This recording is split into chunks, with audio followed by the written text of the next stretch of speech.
we've got another special guest coming up to the stage, Lauren Ornelas. I have just learned that she is my personal superhero. She is just amazing. She is the founder of Food Empowerment Project. In case you don't know what Food Empowerment Project is, it is a vegan and it's for vegan animals and food, a food justice project. That's amazing. It's a nonprofit that she runs, and she has been active in the animal rights movement for over 30 years. That's amazing. That's true dedication. And this is my favorite thing that I just learned about her. She persuaded Trader Joe's to stop selling duck meat and achieved other corporate changes within Whole Foods, Pier 1 Imports, amongst other corporations. I just want to give her a hand for that. Thank you so much. Give her a round of applause. You know how hard it is to persuade a corporation to do anything.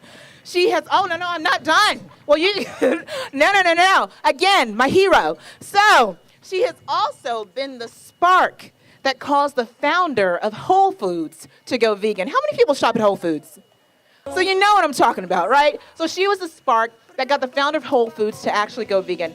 And you can watch her on her TEDx talk, The Power of Our Food Choices. Check her out at foodispower.org and veganmexicanfood.com. I would love to welcome to the stage and give a huge round of applause for Lauren Ornelas at Oakland VegFest 2018. Now you can come on the stage. Thank you so much. Thank you. Hello, everybody. Thank you all for being here, and thanks for VegFest organizers for having me come and speak. I'm too cold, so I apologize if my speaking is going to be filled with me huddling in my hoodie.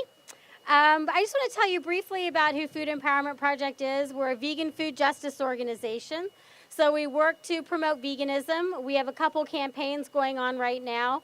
One is we're actively going out where the cows are in Sonoma County, encouraging people to stop consuming dairy.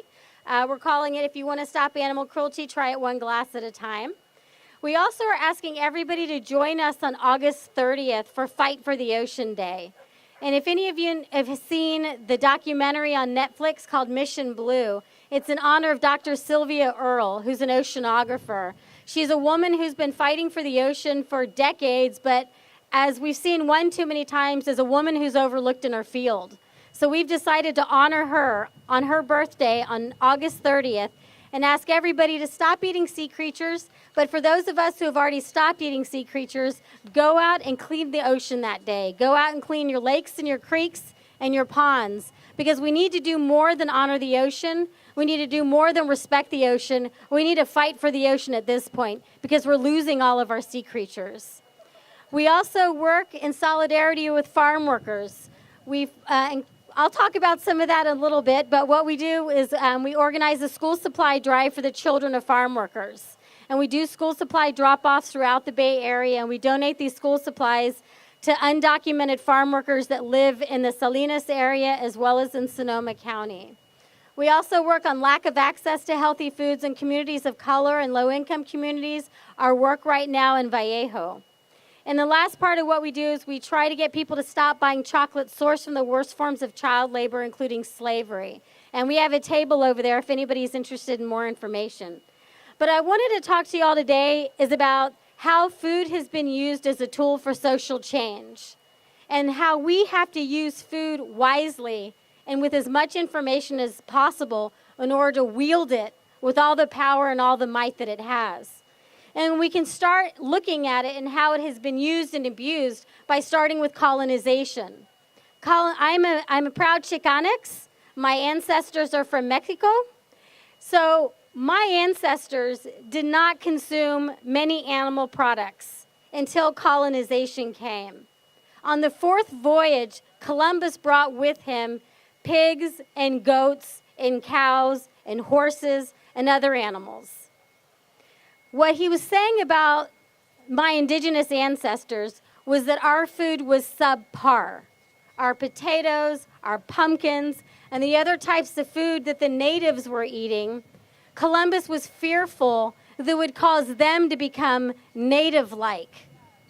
So what he did is he and all the Spaniards made points to ridicule our food and talk about how dirty we were for the food that we ate. And so what they brought with them are the European foods. By doing this, they devastated our way of life, not only because of the different ways in which colonization took over our land, but also because of what they did to our food. Now, Food Empowerment Project, we don't call people who can't digest the milk of another species into adulthood lactose intolerant. We call that lactose normal. Because at the end of the day, there's nothing normal about consuming the milk of another species into adulthood. And one too many times it's placed on people of color that there's something wrong with us for not being able to digest the milk of another species, when our history and our ancestors show us that that's not the food that was meant for us. So colonization and what it brought with us is a devastating and negative impact on indigenous people around the globe.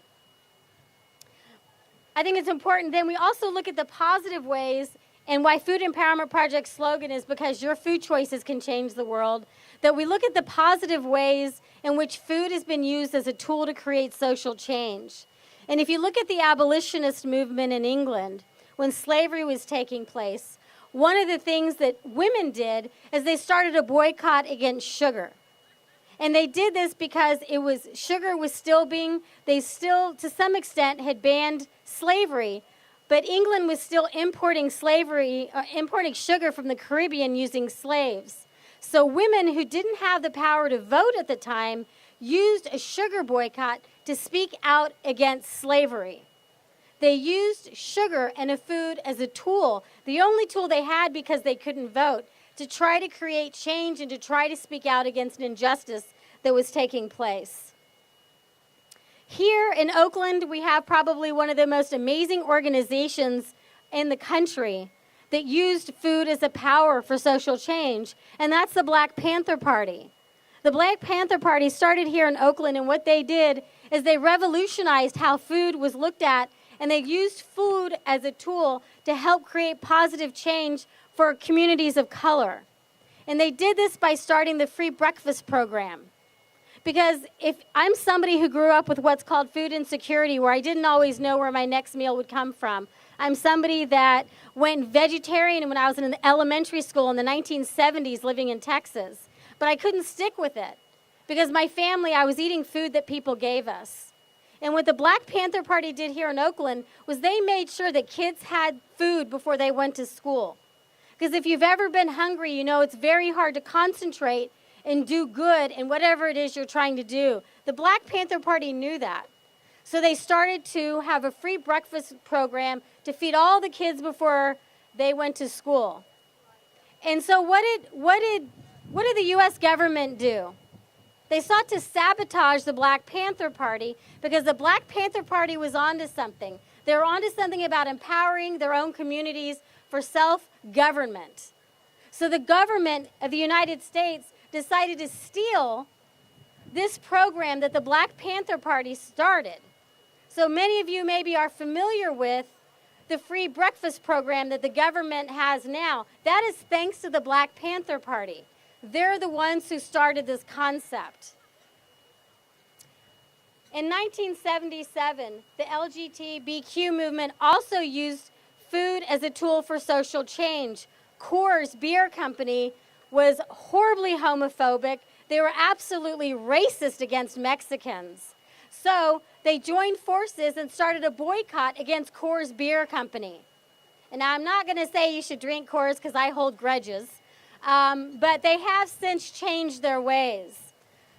Another way in which food was used as a tool for social change was in the anti-apartheid movement. For those of you who aren't familiar with that, I encourage everybody to learn more about what was happening in South Africa, where the apartheid regime treated blacks in South Africa as, I don't even know how to describe it. They took away their ability to have education. They took away their ability to speak their own languages. And then they also tried to take away their ability to learn. And all of a sudden I'm saying all of that, and it reminds me right now of what's happening in this country. But the anti-apartheid movement used food, again, as a tool for social change. Boycotts took place around the globe against corporations such as Coca-Cola, who was still vested in apartheid in South Africa. Now, many of you may be familiar with Nelson Mandela, but I encourage all of you to learn just as much about Steve Biko, who's one of the heroes of the anti-apartheid movement, and learn more about him and something that we should all remember about black and brown pride and why we should be proud of who we are in our cultures. Apartheid finally ended in 1990. It went on for decades and decades and decades. But they saw that the use of food, because remember, many of us, those of us who have the luxury, now not everybody has this luxury, but many of us have the luxury of eating several times a day. We have a power, we have the ability to use our food as a tool for good. So how we're encouraging you here, if you're at this VegFest, you know that one of the ways we can try to eliminate suffering of non-human animals is to simply stop eating them. Not everybody has that luxury. Not everybody has access to healthy food. That's why we work on access to healthy foods, because not everybody can eat their ethics. But for everybody who has the ability to stop consuming animals, this is your tool to help create positive change in the world by ending your participation in the suffering of non-human animals. We also encourage people to follow the boycotts called by farm workers. Do not buy Driscoll berries. There's currently a boycott against Driscoll berries called by the farm workers in San Quentin in Mexico because they're not being given their rights. The Coalition of Immokalee workers are asking you to boycott Wendy's, vegetarian burger or not. Wendy's is supporting horrible conditions for farm workers. All they're asking for is a penny more per pound for the tomatoes that they pick, and Wendy's is not listening to them. Wendy's is not listening to their pleas to make sure that women are no longer harassed in the fields. So we're asking you, in honor of those farm workers, please boycott Wendy's, please boycott Driscoll berries. We're asking you to please help us with our school supply drive for the children of farm workers. We have drop-off locations from Santa Rosa, Oakland, San Francisco, Novato, San Jose, Santa Cruz. We have drop-off locations. We're asking you, we don't do the school supply drive as an act of charity. There's an injustice taking place to farm workers in this state. Farm workers in this state feed people across the world, and yet we deprive them of some of the most basic human rights. We do the school supply drive in order to thank farm workers for feeding us, all of us. Unless you grow your own food, you have farm workers to thank for your food. We also ask you to please not buy chocolate sourced from the worst forms of child labor, including slavery. In 2016, approximately 60 children were liberated from slavery, ages 6 to 16, liberated from slavery, all for chocolate, which is outrageous to think that children are being beaten if they don't pick fast enough. The fact that children are locked in overnight, all for slavery. So we're asking you to remember that just because chocolate may be vegan and not consume animal products doesn't mean it's cruelty-free if it's still at the hands of slavery and child labor. One of the last ways, of course I could go on and on about your food choices, but one of the last ways we're asking people is, one of the areas that I mentioned we're working on is the lack of access to healthy foods in communities of color and low-income communities. Now, access to healthy food should be a right and not a privilege, but that's not the way that it is for most people of color or most indigenous people. In doing our work, we found that Safeway, the grocery store Safeway, put a restrictive deed. They had a location in downtown Vallejo, which was in a community of color and where senior citizens were living. They moved that Safeway location and they moved it to a suburban area. They put a restrictive deed on their former property, preventing any grocery store from moving in for 15 years, depriving that community for a grocery store. In Washington State, they have one for 65 years that prevents a grocery store any larger than 5,000 square feet from moving in. They're doing this in Washington, D.C., where we have a city council member who's constantly trying to fight them from impacting the health of the community that her constituents live in. We have a petition on our website. We're asking you to sign it and share it and demand that Safeway change this horrific policy that only seeks to harm people who are the most vulnerable and who do not have access to healthy foods. So we're asking you to think about all the food choices that you make. It is a privilege for us to even have the ability, when so many people are just lucky to have a meal, that we can think about the food that we eat.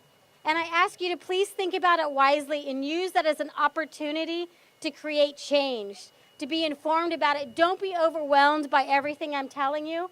I ask you to please look at it as an opportunity to help create change in this world. We need to help create change locally and globally. And the only way we can do that is by being powerful and informed citizens. And I'm going to leave it there. Thank you.